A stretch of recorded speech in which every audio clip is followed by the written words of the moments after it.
Je rêve d'une lune de miel en Polynésie. Je vous vois bien dans un bungalow sur pilotis au-dessus d'un lagon. Vous lisez dans mes pensées ? Avec mon fiancé, on adore aussi la plongée. Alors, je vous propose une matinée avec les Raymanta avant de partir observer les baleines à Tahiti. Ne me réveillez surtout pas. Je vous réserve aussi un cours particulier avec des chefs locaux pour confectionner un repas ensemble. Mais j'ai trop hâte. On va devoir avancer le mariage. Vous vous occupez vraiment de tout ? Oui, avec Marco Vasco, vivez votre voyage d'esprit libre. Vous faites les mariages aussi ? Rendez-vous sur marcovasco.fr pour imaginer votre prochain voyage sur mesure. Les podcasts du Figaro. Il n'y a personne qui me dit franchement la planète, je m'en fiche. Pour moi, le combat, c'est pas de remplacer tout le plastique usage unique par une autre matière, mais bien de se reposer fondamentalement la question des besoins. Ça m'a mis en confiance aussi de me dire que moi j'avais un vrai rôle à jouer, à la fois dans la dimension d'aventure, à la fois dans la dimension d'impact. Et j'avais complètement sous-estimé le rôle d'un déchet particulier, qui était le mégot de cigarette. 40 000 mégots finissent par terre en France toutes les minutes. Il y a une urgence à changer. On a besoin d'aller à l'autre bout du monde pour nous engager. Et donc de sortir à nouveau de sa zone de confort. Il me semblait qu'il y avait quelque chose d'injuste. C'est un métier qui demande du temps. De l'empathie, c'est dur. C'est dur, mais c'est tellement gratifiant de faire des... À la fois c'est génial et à la fois ça nous terrifie. S'engager, c'est prendre ses responsabilités. Et puis il y avait l'idée aussi de montrer un exemple. Et lâche rien, fonce et avance quoi. Bonjour et bienvenue dans Les Engagés, le podcast qui donne la parole à celles et ceux qui nous aident à voir plus loin. Aujourd'hui, j'ai le grand plaisir de recevoir Mathieu Wittfoot, un éco-aventurier. Bonjour Mathieu. Bonjour Aude. Mathieu, vous avez 30 ans et après un tour du monde pour lutter contre la pollution plastique, vous avez multiplié les aventures sportives. Par des récits inspirants, vous souhaitez donner l'envie d'agir pour la transition écologique. Et depuis 2017, vous avez mené plein de défis, traversé à la nage le lac Titicaca, descendu la Seine à la nage. J'ai une première question, Mathieu. Vous définissez comme un éco-aventurier. Qu'est-ce que c'est ? Un éco-aventurier, pour moi, c'est une personne qui va utiliser la puissance médiatique et la puissance de l'émotion que génère le sport pour parler d'écologie.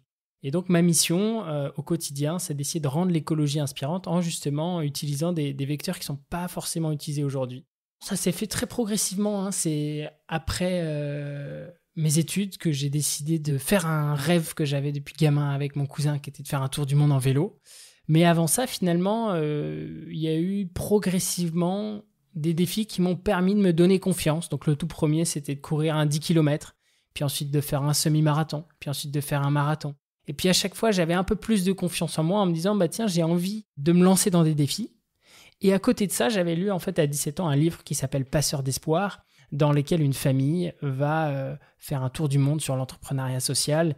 Et juste là, j'ai été bluffé par la qualité et la passion des gens pour essayer de transformer positivement le monde.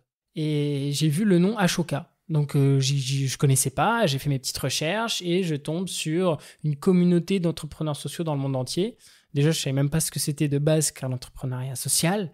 Et j'ai rejoint en fait pendant 6 mois, c'était mon stage de fin d'études chez eux, avec la mission d'aller faire une sorte de tour de France des professeurs inspirants. Et donc, j'ai pu rencontrer des gens incroyables, mais complètement cachés, dans l'ombre, quoi, dans plein de petits villages, dans des structures privées, publiques, Montessori, etc., tout type de structures, mais qui mettaient vraiment leur qualité, leurs compétences pour essayer de donner aux élèves les compétences dont ils vont avoir besoin pour transformer le monde demain.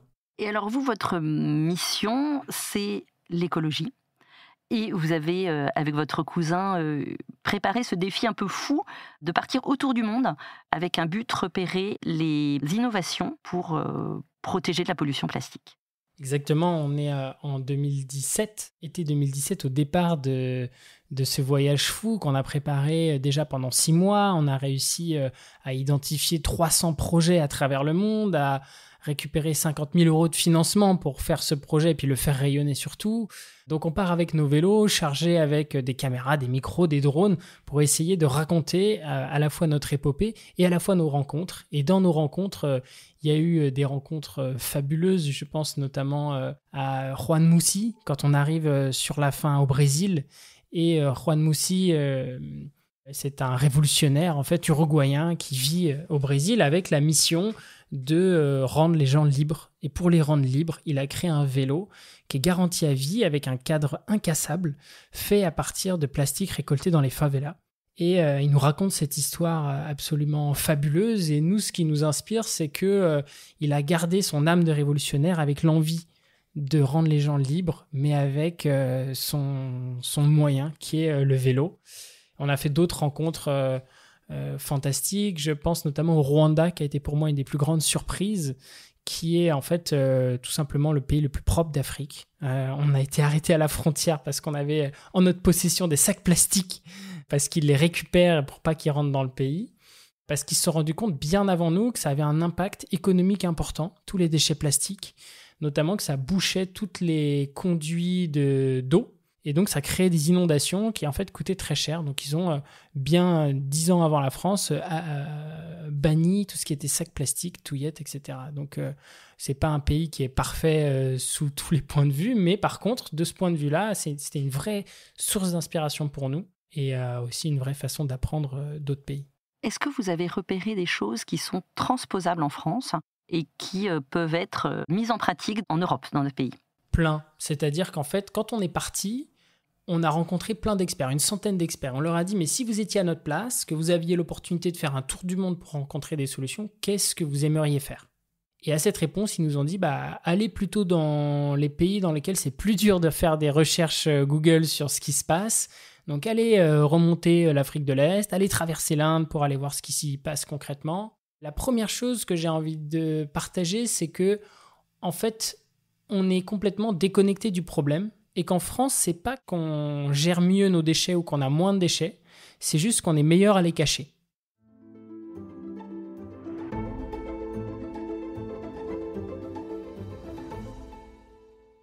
Donc si je prends l'exemple de l'Inde, on s'est retrouvé dans une décharge qui fait l'équivalent de 300 terrains de football sur 60 mètres de haut. C'est choquant. Par contre, en fait, nous, on a la même chose en France, c'est juste qu'en fait, on va les incinérer, mais en fait, par habitant, on génère beaucoup plus de déchets. Donc ça, c'était le premier apprentissage, c'était de se dire, si on devait étaler tous nos déchets qu'on consomme tous les mois, en fait, ce serait une quantité énorme, et on est complètement déconnecté à ça, parce qu'on a un système qui est très bon pour les cacher. Donc ma première chose, c'est qu'au moins, quand ils sont visibles, on a plus envie de les réduire. Ma deuxième chose, c'est qu'il y a eu des exemples assez fantastiques, mais je dirais que le plus simple, c'est justement de réduire, en fait, drastiquement, et de se dire que si on n'a pas la filière pour les traiter, en fait, on n'est pas obligé de créer ces produits. Donc ça, c'est par exemple, effectivement, le Rwanda, qui 10 ans avant la France, a banni les déchets plastiques, une bonne partie des déchets plastiques, et qui est surtout très strict sur la façon dont c'est opéré. Ensuite, si on va du côté de l'Indonésie, on a rencontré Evoware, une initiative qui fait du packaging à partir d'algues. Et là, c'est particulièrement intéressant, déjà parce que c'est des îles, donc pour eux, c'est assez facile. Ensuite, parce que malheureusement, les chalutiers chinois, ils ont récupéré une grosse partie du poisson.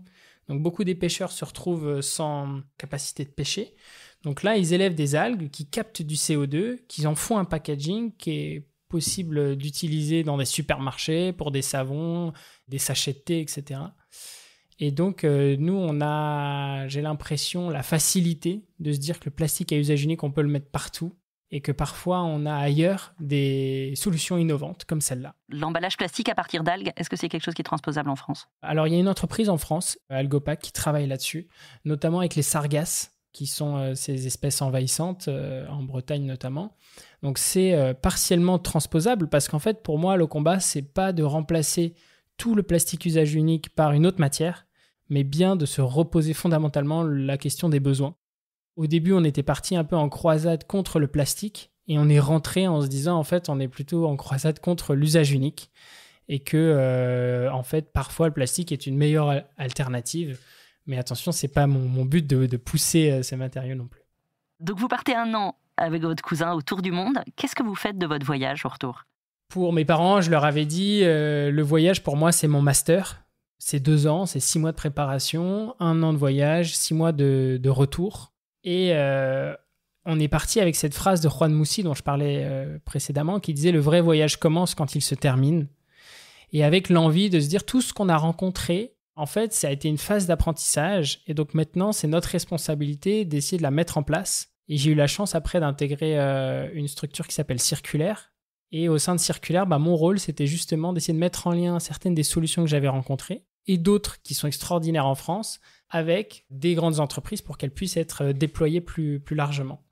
Et d'un autre côté, mon cousin, il est retourné dans l'entreprise où il était avant et il est passé en gros de chef de chantier à responsable RSE. Donc, il est passé de gérer la peinture, le ciment à structurer une stratégie carbone pour essayer justement de réduire l'empreinte, notamment plastique, de la construction. Mais alors vous, une fois revenu, quand même, le virus de l'aventure vous a pas quitté.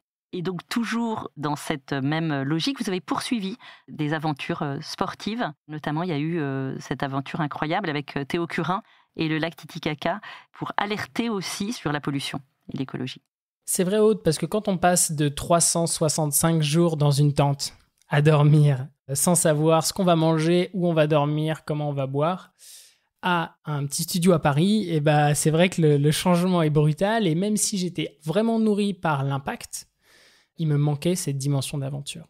On a fait plusieurs défis avant d'arriver au défi Titicaca, mais c'est vrai que quand Théo il m'a contacté en me disant « Mathieu, est-ce que tu aimerais faire le défi Titicaca ?»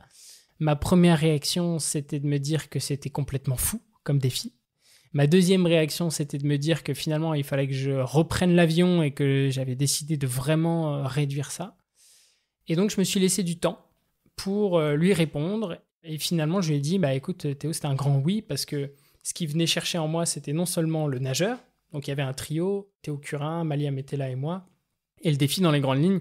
Pourquoi il me faisait un peu peur ? Parce qu'on parlait de 10 jours de nage en tractant un radeau de 400 kilos dans une eau à 12 degrés, le tout à 3800 mètres d'altitude. Donc moi, je me suis dit, mais en fait, j'ai à côté de moi 2 athlètes olympiques ou paralympiques. Et moi, à côté, en fait, j'ai fait du vélo et un peu de natation, mais je suis très très loin d'avoir tutoyé les bassins comme ils l'ont fait.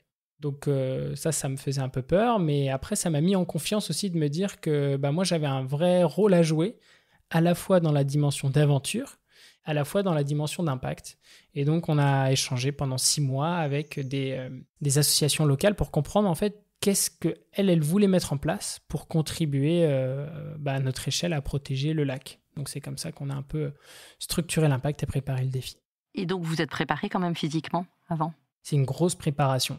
C'est 1 an et demi de préparation, à la fois au froid. Donc, il faut savoir que, par exemple, l'hiver, la plupart du temps, vous m'auriez croisé en t-shirt sur le marché alors qu'il neige dehors, en train de me baigner dans le lac d'Annecy ou dans un petit ruisseau alors que l'eau est à 5 degrés, pour essayer d'habituer mon corps à tolérer le froid. Et ce qui a plutôt bien marché. Ensuite, il y a une adaptation à l'altitude. Donc pour l'altitude, on a fait différents tests et on a fait des stages en chambre hypoxique. Donc ça veut dire qu'on nous met à l'altitude qu'on veut, le soir, la nuit, parce que c'est la nuit qu'on s'acclimate le mieux. Et on s'est très concrètement rendu compte que plus on monte en altitude, moins le corps y récupère la nuit. Donc parfois, on avait l'enjeu de se dire, si on va faire des grosses séances la journée, en fait, on ne peut pas aller trop en altitude la nuit, parce que sinon, on ne va pas suffisamment récupérer et le lendemain, on va complètement dégrader. Donc ça, c'est aussi intéressant parce que du coup, ça nous montre l'effet très concret que ça a sur le corps.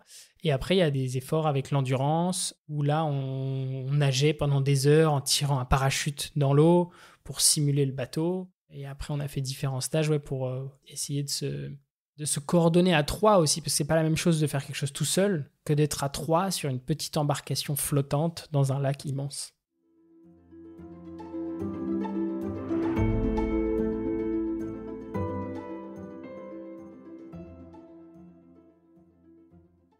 Vous avez ensuite poursuivi les aventures. Est-ce qu'il y en a une ou deux qui vous ont particulièrement marqué ? Il y en a une ou deux qui m'ont marqué parce que j'ai fait un tour du monde du coup sur les solutions face aux déchets plastiques. Mais j'avais complètement sous-estimé le rôle d'un déchet particulier, qui était le mégot de cigarette. Et un jour, je suis tombé sur un graphique qui montre les premiers déchets, les déchets les plus présents sur les plages. Et je suis tombé sur ce mégot et sur un chiffre, 40 000 mégots finissent par terre en France toutes les minutes. Et ça m'a choqué, en fait. Et à partir de ce moment-là, j'ai commencé à les voir partout dans la rue et je me suis dit, mais en fait, c'est dingue, on passe à côté, on ne voit pas. Et pourtant, 50% de la solution, c'est tout simplement le jeter à la poubelle. Ce qu'on fait principalement avec les bouteilles, ce qu'on fait maintenant avec les crottes de chien. Enfin, tout ça, c'est venu progressivement. Mais le mégot, non, c'est encore toléré. J'imagine que vous ne fumez pas vous-même. Non.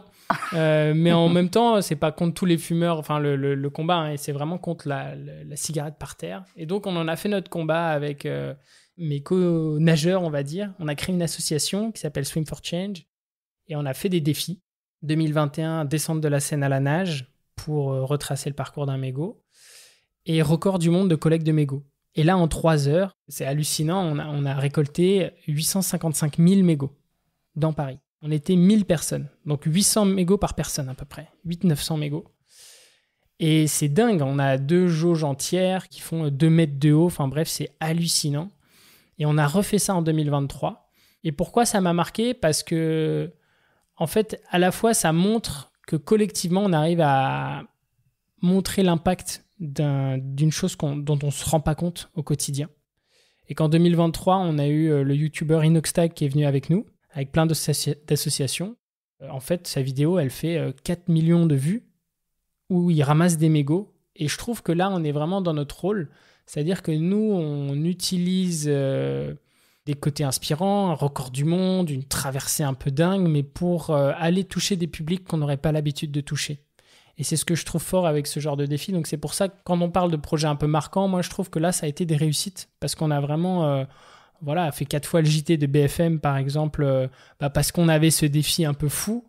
Et en fait, c'est là où on va toucher les personnes qui, pour nous, sont les plus à même de changer leur comportement.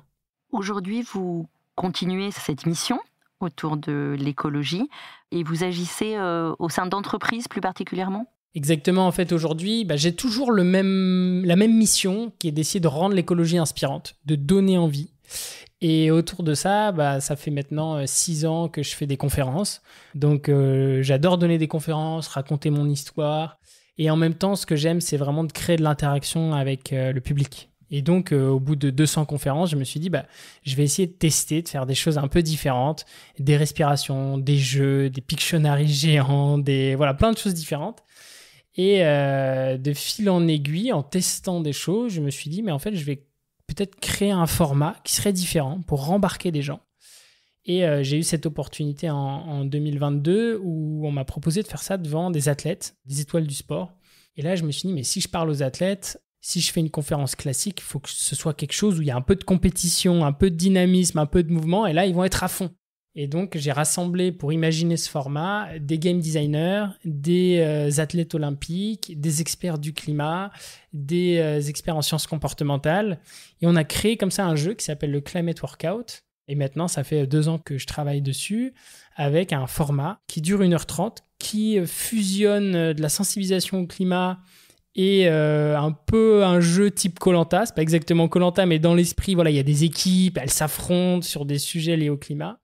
Et on a aujourd'hui une 50aine de coachs qui vont dans des entreprises, dans des structures pour essayer d'aller parler d'écologie, mais de façon inspirante, et puis d'être un vrai soutien pour les équipes RSE, en gros, pour qu'elles puissent mobiliser des gens et toute personne en entreprise. Mais donc c'est un jeu qui se joue avec des coachs. Nous, on ne peut pas y jouer pendant l'été avec notre famille, nos copains. Il n'y a pas à dispo un kit pour... ça pourrait être génial.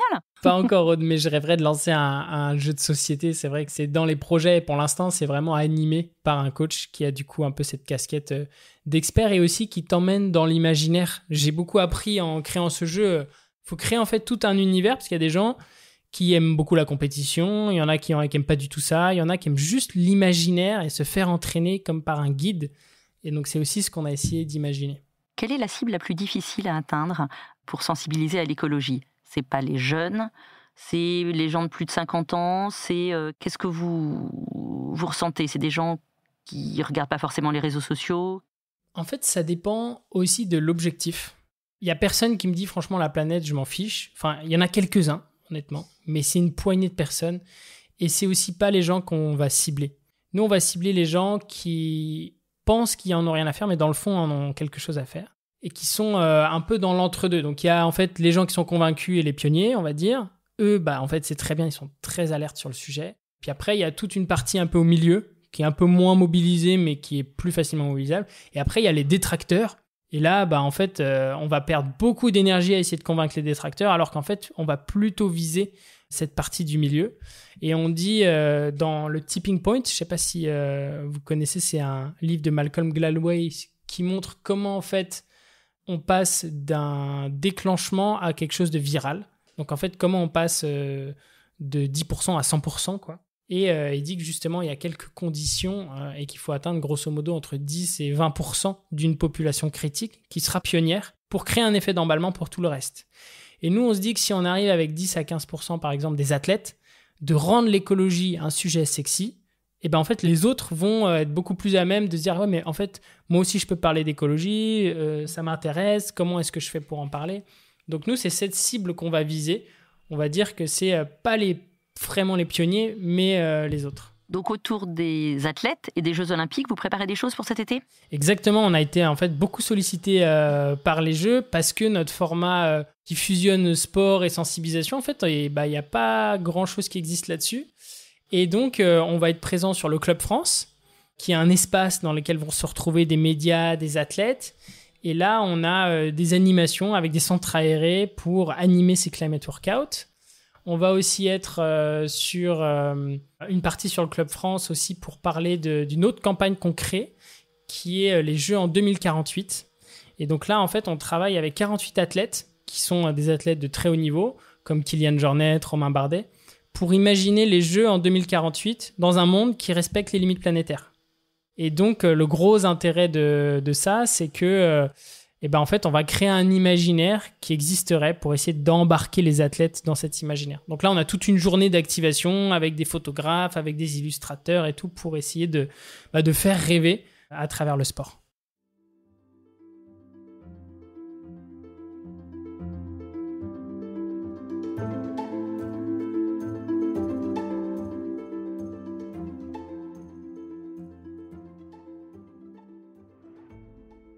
Comment est-ce que vous mesurez l'impact de ce que vous faites ? Ce qu'on va chercher, c'est combien de personnes est-ce qu'on a sensibilisé. Donc, par exemple, je peux vous dire que sur Marseille-Barcelone, le défi, on a touché à peu près 14 millions de personnes. Et comment on fait ce décompte ? On regarde les audiences des différents médias, combien de temps les personnes ont passé dessus. Mais en fait, ça, on va dire que c'est très quantitatif, mais c'est pas forcément qualitatif. Et c'est là où ça pêche un peu de se dire, la personne qui a vu la vidéo sur BFM, est-ce que ça lui a donné ou non envie d'arrêter de fumer ? Donc déjà, nous, c'est l'audience par rapport aux médias, donc pas les médias convaincus, mais les autres médias, type BFM, M6, France Info, etc. Et ensuite, qualitativement, on a voulu créer des tests, en fait, des questionnaires avant-après. On s'est rendu compte que sur Marseille, c'était très compliqué, mais que par contre, dans le cas du Climate Workout, c'est un des objectifs pour l'an prochain.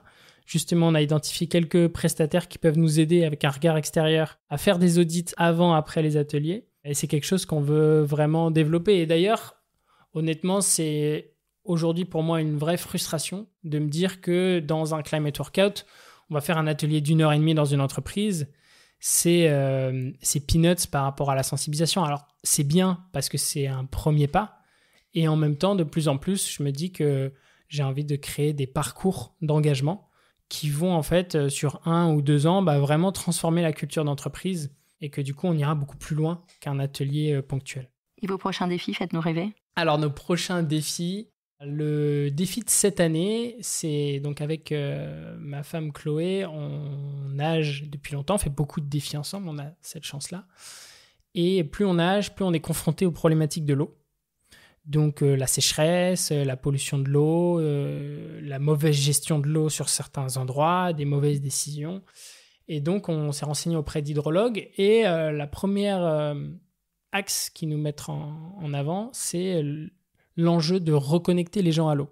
Et donc autour de ça, on s'est dit il faut qu'on fasse un défi pour reconnecter les gens à l'eau en se disant combien d'eau est-ce qu'on consomme en 24 heures. Donc à la fois, il y a ce qu'on appelle de l'eau réelle et de l'eau virtuelle. L'eau réelle, c'est l'eau du robinet, de la douche, etc. L'eau virtuelle, c'est l'eau qui se cache derrière ce qu'on mange, derrière nos habits, derrière l'électronique. Et donc pour faire ça, on a décidé en septembre de faire un défi de 24 heures de nage non-stop, où on va nous nager notre distance maximum et inviter d'autres personnes à le faire. Ça s'appelle Nage ton max. Et en parallèle, on va lancer un calculateur d'empreinte eau où en fait, on va inviter les gens à prendre 10 minutes pour remplir quelques données et savoir où est-ce qu'ils pourraient économiser le plus d'eau, par exemple en 24 heures. Donc ça, c'est en septembre. Et pour préparer ça, je pars faire une course de 500 km en vélo pour essayer de m'habituer à faire des efforts aussi longs. Donc le prochain défi de façon imminente, c'est cette course en vélo. Et ensuite, sinon, c'est en septembre, Nage ton max. On va suivre ça. Merci beaucoup Mathieu. J'en viens à la question traditionnelle des engagés. Si vous étiez à ma place, quel engagé inviteriez-vous ? Si j'étais à votre place, Aude, j'aimerais bien avoir une perspective parallèle à la mienne sur comment on mène ces défis. Et j'inviterais ma femme Chloé Léger, tout simplement parce que pour moi, c'est une personne qui a un regard un peu différent sur les mêmes aventures et qui va toujours, en fait, au fond, chercher le pourquoi, va chercher comment est-ce qu'on va avoir un impact à travers ce défi et s'assurer qu'on ne s'emballe pas dans des défis comme ça pour l'ego, mais bien pour l'envie d'essayer à notre petite échelle, à travers ce qu'on aime faire, de changer les choses. Merci beaucoup Mathieu pour votre témoignage. Merci. Merci d'avoir écouté ce podcast. Je suis Aude Cérès, rédactrice en chef au Figaro. Vous pouvez nous retrouver sur Figaro Radio, lefigaro.fr et toutes les plateformes d'écoute.